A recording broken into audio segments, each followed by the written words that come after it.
Thank you. My name is Robert Salah from People's of Rhino Media Team, being supported by CIC, and I am here today to elaborate more on the community issues concerning the cut of the issue. Today I'm hosting a humanitarian worker. He's going to introduce himself to you. So, sir, you're most welcome. Thank you. My name is Alex Hakim. I work for ISCO and we are based in Obuathiri. Thank you.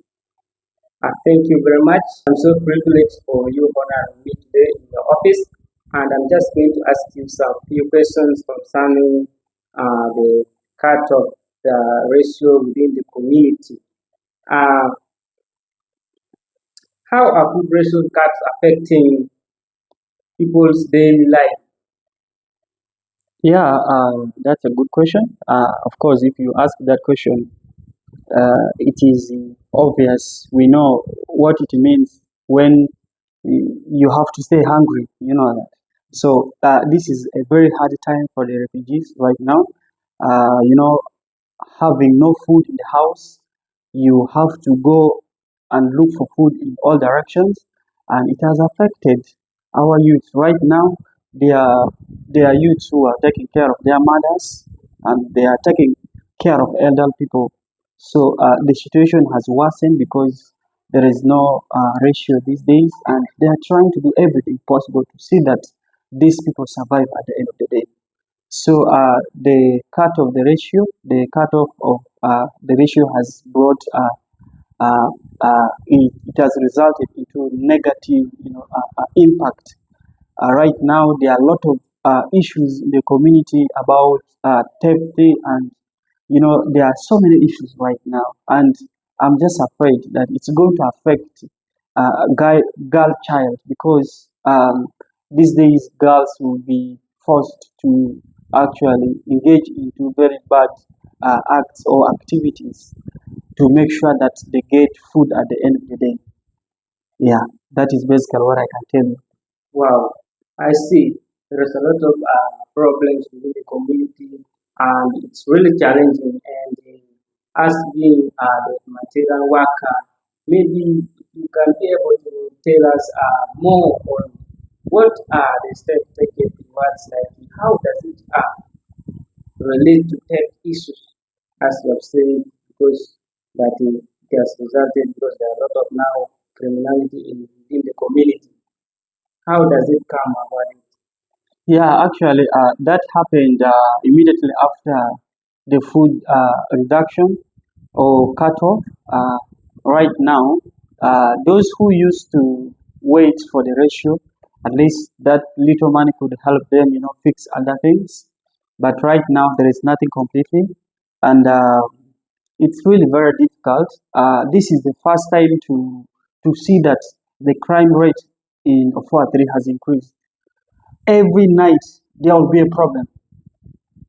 I think that is just after the food was cut off, and it has really brought a negative impact, like I said earlier on, that now there are a lot of theft cases. The community leaders are doing everything possible to see that these theft cases comes to an end, but we realize that instead they are increasing.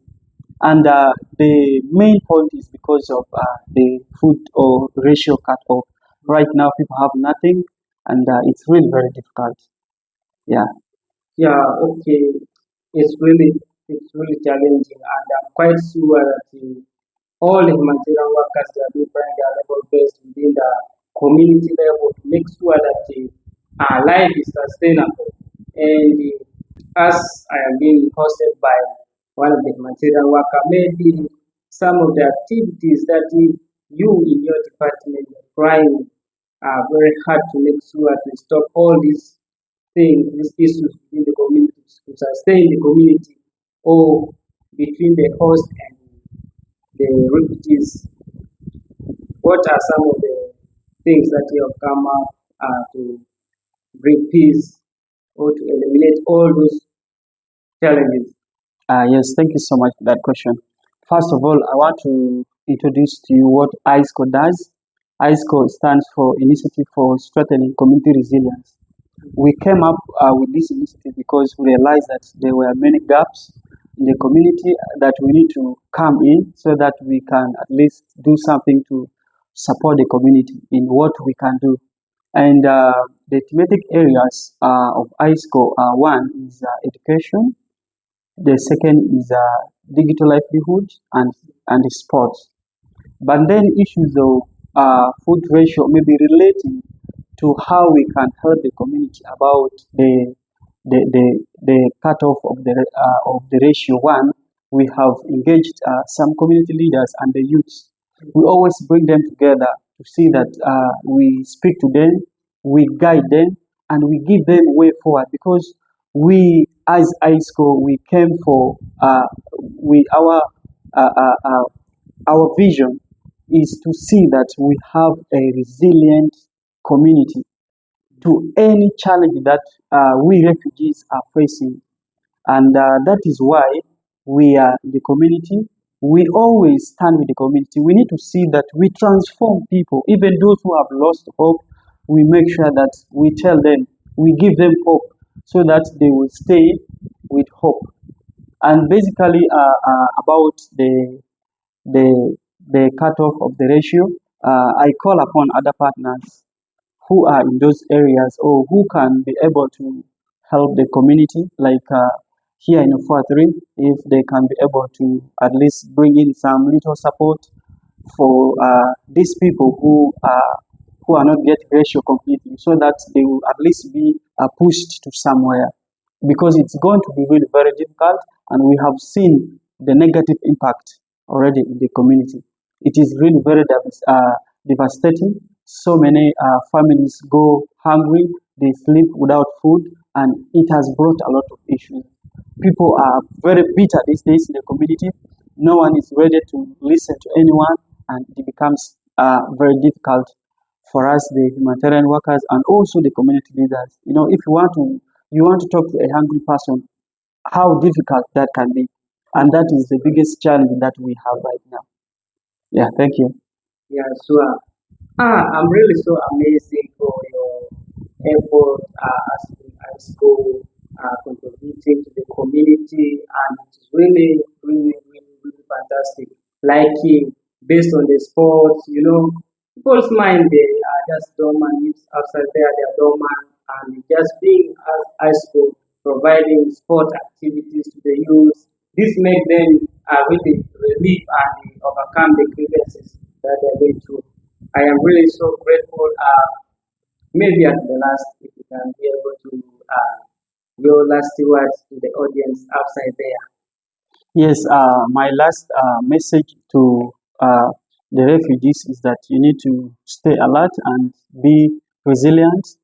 Do everything at your level to make sure that you do something that can bring food to your table or maybe generate for you something at the end of the day. Let us focus on income generating activity so that at the end of the day, when you go and hustle after there, you're able to get something for your children or for your brothers or for your sisters or maybe for your family. And then about the issue of theft, stealing is bad. In many areas or cities, we have seen how thieves are treated. I'm afraid if one day you're arrested, it will be a very bad thing that you might even lose your life. And my last advice is that let us be resilient. Thank you so much. Thank you so much. I Yeah. am so glad, ladies and gentlemen. Once again, my name is Obasara, and I am just so glad that ISCO hosting me today in his office, and I just advise you to like, comment, and share to our channel, Echoes of Rhino. Thank you very much, sir. Thank you. Thank I am just here today to consult the community leaders more about the theft issues that is rising within the community and how they are able to overcome them and how people in the community are handling the issue. So let's go. I'm just going to ask you some few questions concerning what have been happening in the community concerning theft. Maybe in a few words, if you can be able to elaborate for us why is theft increasing within the community? Thank you. Call me Peter Sunday, the blog leader of Blog D. The issue of thefts in our community started in 2024, which is seriously affecting our community. What we know, these thefts comes because of the poverty, and we as the leaders, we're gonna know that these thefts, it is the combined effort between host and the refugee community.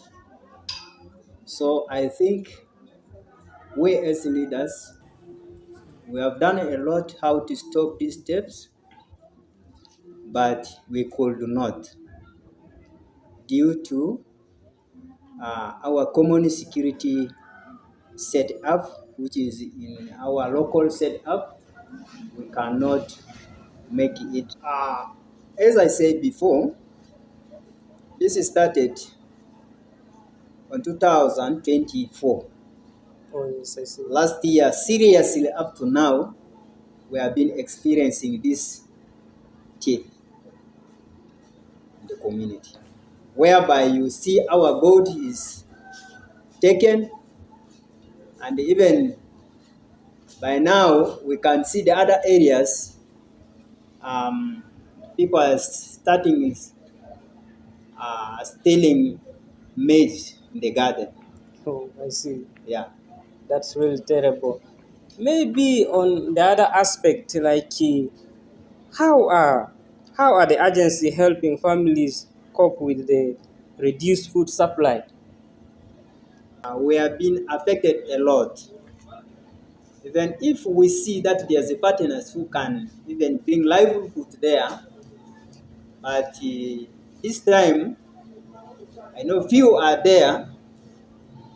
But Okay, wow. I really appreciate what you are telling to the viewers outside there, expressing your feelings concerning the community, and I really appreciate your leadership skills towards the community. And maybe at the last, how is the community responding through dialogue or reporting or support? especially the community, they respond to these cases of thefts by holding meetings, bringing people together, aware them how to be alert about these thefts. And these goats is a part of our livelihood, which is helping us when we sell it and also pay our children to school. As others, we can even sell and get buy food for us so that it will sustain our life. And we as leaders, when we see something happen like that, special these steps, we have to come together with our security teams, and so that we can uh, make a patrol during the night Yeah, sure. time so that we can prevent our community. Yeah, sure. Yeah, actually, I am so much delighted to host you today and to elaborate more on theft issues concerning the community. And I am so glad the way how you're putting things. And I'm sure leaders like you are going to transform the community into a better place and sustainable. So as we are going, but please can you introduce yourself to the viewers so that they can know the person that I am in touch to in this time. Please can you introduce yourself if you don't mind? Okay, thank you so much, Richard, for bringing me in for this interview. My name is I'm called John Albert Nico. I'm a resident of 4-3 village in Rhino Camp Refugee Settlement. Okay, so thank you. As we are going forward, please can I know more about theft? So we have been hearing that theft is now rampant in the community, mostly in Afua. And please can you tell us what had happened actually to you and how you are feeling right now about that action or that incident that had happened to you? How do you feel, and how did they manage actually to steal you? Okay, thank you so much, interviewer. I think, yeah, it's right that theft issues are rising rapidly in the refugee settlement, and there are so many factors that led to the increase of theft in the refugee settlement. More especially, when you look at the reduction of the food ratio, has caused a very big tension on the refugees, and that caused the increase in theft. And when you look at the refugees, sometimes it's not only the refugees that are involved in the issues of theft, and to some extent, even the host, they are also involved in the issues of theft. And you find that the collaboration of the refugees and the host have made the rise in the theft issues. So I've been one of the victims of the things that have been happening in the refugee settlement. I've been a motorcycle was stolen from me, and it has really cost me a lot in terms of my life, because it was just something simple. I was here in the refugee settlement because I had programs in Arua. I decided to pick someone's motorcycle just to ride to Arua. So on reaching to Arua, where I was supposed to go, then I completed my programs. Then I parked the motorcycle somewhere where I was sure that the motorcycle was safe, but then not knowing that people were looking for ways of how they can steal the motorcycle. So when I'd completed my program, I was coming back to where the motorcycle was, and finding the motorcycle wasn't there. So we tried our best with the borders in Arua and even other people who were just trying to help me out to recover the motorcycle, but we could not, because when you look at Arua is a big city. Arua is a big city, and you find to recover a stolen property is really very hard. And the motorcycle just went like that. And this is one thing that is making someone survive somewhere. I should say the owner of the motorcycle survives from the motorcycle, and me as well as me, because when we use the motorcycle to run other programs, of course we are benefiting indirectly, and it has caused tension in the family of the owner of the motorcycle as well as my family, because one, the owner of the motorcycle needs the motorcycle to be paid, of course, for him to survive, despite the fact that the food is reduced or cut. And me, I'm also struggling right now to pay someone's motorcycle, and I'm very innocent. I'm just trying to survive, but I find that thieves are just making me to have a miserable life from nowhere. It's not only me who have been a victim of this theft issues in the refugee settlement. There are so many people who lost their motorcycles just of recent, and not only motorcycle, there are so many properties that these people are targeting. So that is the incident that happened to me recently, just some two weeks back.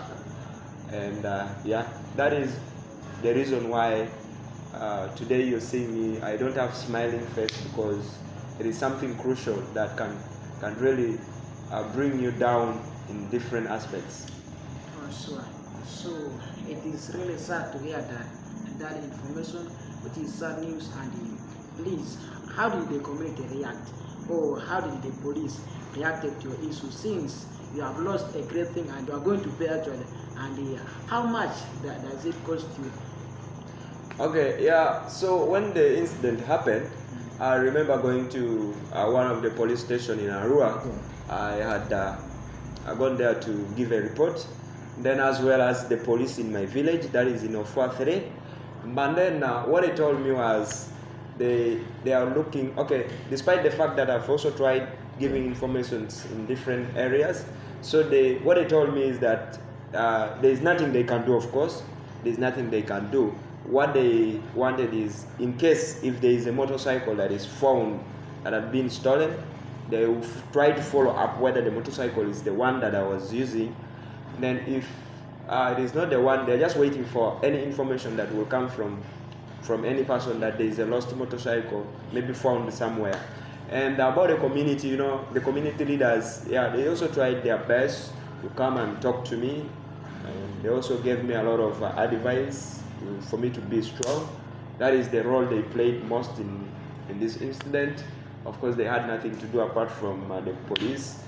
They tried giving me advice and so on, and that is the most thing that strengthened me, and that is the reason why I've not run away because of that issue, and I'm still here. And the motorcycle, the owner of the motorcycle said he wanted the motorcycle to be paid in a period of 4 months, and he wants a new motorcycle that it will cost me around 3.6 million, and that is a lot of money. When you look at the refugee settlement, to get that money, the 3.6 million within the refugee settlement is not really easy.